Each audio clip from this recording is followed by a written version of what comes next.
ঢাকা থেকে টাঙ্গাইল হয়ে যমুনা সেতুর দিকে যাওয়ার পথে প্রায় 30 কিলোমিটার জুড়ে যানজটের কারণে যানবাহন চলাচল বারবার থেমে যাচ্ছে। বিপরীতে যমুনা সেতুতে গত 24 ঘন্টায় অতীতের সব রেকর্ড ছাড়িয়ে গেছে যানবাহন পারাপার ও টোল আদায়ের দিক থেকে।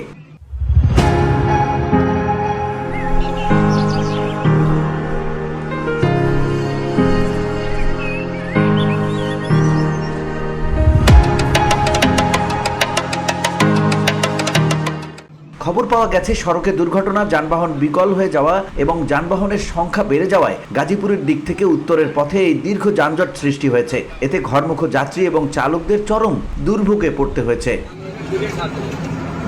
এদিকে অনেক যাত্রী জীবনের ঝুঁকি নিয়ে খোলা ট্রাক ও বাসের ছাদে করে গন্তব্যে রওনা হয়েছেন। পরিবহন মালিক ও চালকদের বিরুদ্ধে কয়েক গুণ বেশি ভাড়া আদায়ের অভিযোগ উঠেছে, যদিও তারা দাবি করেন ফেরা পথে ফাঁকা গাড়ি পাঠাতে হয়, তাই এ বাড়তি ভাড়া। সেতু কর্তৃপক্ষের তথ্য অনুযায়ী যমুনা সেতু দিয়ে 24 ঘন্টায় প্রায় 64,000 যানবাহন চলাচল করেছে এবং এতে টোল আদায় হয়েছে প্রায় 4,19,00,000 টাকা, যা সেতুর ইতিহাসে সর্বোচ্চ।